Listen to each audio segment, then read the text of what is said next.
జగన్ పాలనలో ఎమ్మెల్యేల ఎంపీల అరాచకాలకు ప్రజలు బుద్ధి చెప్పారని టీడీపీ రాష్ట్ర నాయకుడు సీఎం రమేష్ నాయుడు పేర్కొన్నారు. ప్రొద్దుటూరు పట్టణంలోని టీడీపీ కార్యాలయంలో ఏర్పాటు చేసిన మీడియా సమావేశంలో ఆయన మాట్లాడుతూ రాష్ట్ర వ్యాప్తంగా 175కి 164 సీట్లను కూటమి కైవసం చేసుకుందని, జగన్మోహన్ రెడ్డి సొంత జిల్లా అయిన కడప జిల్లాలో 7 సీట్లు గెలిపించుకోవడం కైవసం చేసుకోవడం హర్షణీయమని అన్నారు. కూటమి గెలుపును జగన్మోహన్ రెడ్డి ఓర్వలేక ఈవీఎంలు ట్యాంపరింగ్ చేసి గెలిచారని చెప్పడం ఆశ్చర్యంగా ఉందన్నారు. త్వరలోనే వైఎస్ఆర్సీపీ పార్టీ కనుమరుగవుతుందని, అవినీతి చేసిన వారందరికీ చిప్పకూడు గతి పడుతుందన్నారు. తెలుగుదేశం పార్టీ ఘన విజయం సాధించింది. చాలా సంతోషంగా ఉన్నాం.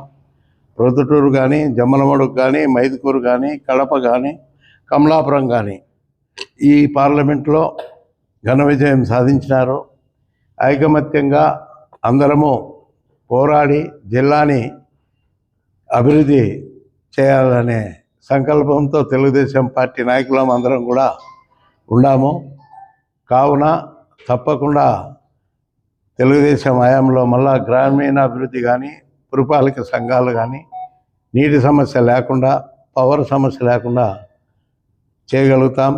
నేను అన్నా క్యాంటీన్ మొదలుపెట్టేటప్పుడే చెప్పా, రాజకీయం కోసమే నేను అన్నా క్యాంటీన్ పెడుతున్నా, ఎలక్షన్ వరకు అన్నా క్యాంటీన్ పెడతానని చెప్పాను. ఎలక్షన్ కోడ్ వరకు కూడా ప్రతిరోజు 5,000 మందికి నాణ్యమైన అన్నా క్యాంటీన్ ద్వారా భోజనం అందించాం. నువ్వు ఏం పలకరాలు పలికినావు? మా అమ్మ కోరిక, మా అమ్మను ఇట్లా రాజమల్లు క్యాంటీన్ పెడుతున్నానంటే, మా అమ్మ అన్నదానానికి మించింది ఇంకొకటి లేదు, శాశ్వతంగా పెట్టమనింది. మా అమ్మ కోరిక తీర్చేదానికి నేను బతుకునేంతసేపు, నేను సచ్చినా కూడా వంశపార్యంగా పేద ప్రజలకు ఈరోజు ఏ విధంగా 2,000 మందికి పెడుతున్నానో కంటిన్యూ 2,000 మందికి అట్నే కొనసాగిస్తానని చెప్పేసి ఆ రోజు ప్రజల ఓట్లు దండుకోవడానికి చెప్పినావు అనిపిస్తుంది. ఈరోజు నువ్వు మాట నిలబెట్టుకునేవానివి అయితే ఈశ్వరుని సాక్షిని అంటావు. ఆ రోజు కూడా ఈశ్వరుని సాక్షిగా చెప్పినావు, శివపార్వతుల సాక్షిగా. వాళ్ళ మీద నీకు ఏమాత్రము గౌరవం ఉన్నా నువ్వు రాజమల్లు క్యాంటీను కొనసాగించు, బీద ప్రజలకు సేవ చేయి. లేని పక్షంలో అన్నా క్యాంటీన్లను త్వరలోనే ప్రభుత్వం ద్వారా మేము స్టార్ట్ చేస్తున్నాం.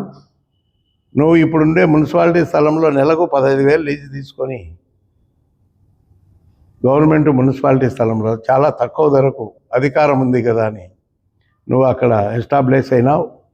నువ్వు కొనసాగిస్తే 2-3 రోజుల్లో కొనసాగించినట్టు, లేదంటే ఆ ప్లేస్లోనే అన్నా క్యాంటీన్ పెట్టేదానికి కూడా మేము సిద్ధంగా ఉన్నాం.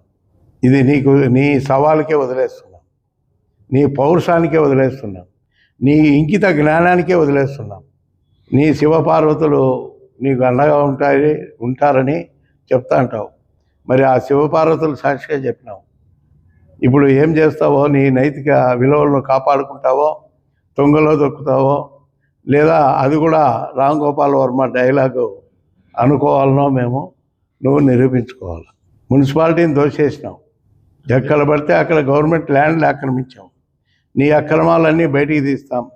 నీకు సపోర్ట్ చేసిన పోలీస్ ఆఫీసర్లను కూడా వదిలిపెట్టాం. నీకు సపోర్ట్ చేసిన రెవెన్యూ డిపార్ట్మెంట్ను కూడా వదిలిపెట్టాం. నువ్వేమి శాశ్వతమైన నాయకుని కాదు.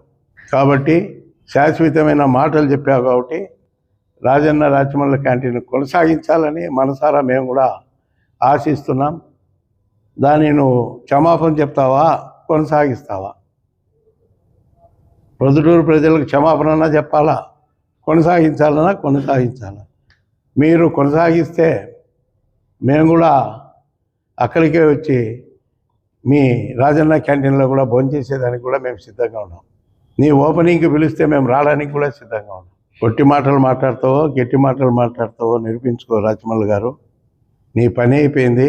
భవిష్యత్తులో నువ్వు అయ్యే సమస్య కూడా లేదు. శాశ్వతంగా రాజకీయాలు మానుకోవాల్సిందే. ఇది ప్రజలు ఇచ్చిన తీర్పు. తెలుగుదేశం గవర్నమెంట్ ఎక్కడికే పోదు, జగన్ ప్రభుత్వం ఇంకా రాబోదు, జగన్ పార్టీ ఉండదు. ఏమున్నా బీజేపీ కాంగ్రెస్ పార్టీనే ఈ రాష్ట్రంలో పుంజుకోవాలనుకుంటే పుంజుకోవాలా. కానీ ప్రజలైతే తెలుగుదేశం వైపే ఎక్కువగా మొగ్గు చూపుతున్నారు. కాబట్టి నువ్వు కోలుకునే పరిస్థితి లేదు. తొందరలోనే నీ జగను ఎవరైతే గవర్నమెంట్లో అవినీతి చేశారో వాళ్ళందరూ కూడా చెప్పకూడదు, తినక తప్పదని తెలియజేసుకుంటున్నాం. నువ్వు ఓడిపోతే కూడా రాజకీయ సన్యాసం తీసుకుంటా అన్నావు. ఇప్పుడు అది ఇంకోటి మాట తప్పినావు. నా తర్వాత మా అన్న అన్నావు, మా అన్న తర్వాత మా అన్న కొడుకు అన్నావు. ఈ పొద్దు బంగారెడ్డి పేరు ఎత్తినావు. మళ్ళా నా తర్వాత రేపు బంగారెడ్డి నిలబడతాడని.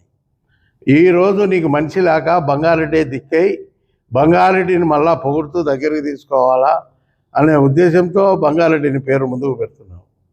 బంగారెడ్డి కూడా తెలుసుకోవాలా ఇది రాజకీయ ఎత్తుగడని చెప్పేసి. నీ అన్నను కలగబెట్టావు, మీ అన్న కొడుకును కలగబెట్టావు. నీ అరేంజ్మెంట్ అన్నీ బయటకు వస్తాయి. పార్టీ వదిలిపెట్టే సమస్య లేదు. మేము కూడా అభివృద్ధి దిశగానే మున్సిపాలిటీని కానీ పంచాయతీలను కానీ మళ్ళా పంచాయతీ నిధులు కూడా గ్రామాలకు జగన్ మాదిరి మోసపూరిత లేకుండా గ్రామాల అభివృద్ధికి పంచాయతీ నిధులు కూడా తెలుగుదేశం పార్టీ అందిస్తుంది. మౌలిక వసతులన్నీ కల్పిస్తాం. శాశ్వత పరిష్కారానికి కూడా మహామేధావి చంద్రబాబు నాయుడు ప్రణాళికతో ముందుకెళ్తామని చెప్పేసి తెలియజేసుకుంటూ ఈరోజే పురపాలక శాఖ మంత్రి నారాయణ కూడా ప్రమాణ స్వీకారం జరిగింది. 15-20 రోజుల్లోనే అన్నా క్యాంటీన్లో 100 మొదటి దఫా 100 స్టార్ట్ చేస్తామని కూడా స్టేట్మెంట్ ఇవ్వడం జరిగింది. వాళ్ళకు ప్రత్యేక ధన్యవాదాలు నారాయణ గారికి. తప్పకుండా ఈ విజయం ప్రజలు చాలా సంతోషంగా ఉన్నారు. తెలుగుదేశం పార్టీ వాళ్ళు కానీ, జనతా పార్టీ వాళ్ళు కానీ, జనసేన కానీ అన్ని పార్టీలు కలిసి కేంద్రంతో కూడా సఖ్యతగా ఉండి నిధులు తెచ్చుకోవడానికి కూడా మనకు ఎక్కువ అవకాశం ఉంది. కాబట్టి తప్పకుండా తెలుగుదేశాన్ని పార్టీని విజయడంగా ముగించిన ప్రతి విద్యార్థులకు, ఉద్యోగస్తులకు, పేద ప్రజలకు, మందుబావులందరూ తెలుగుదేశం పార్టీ వైపు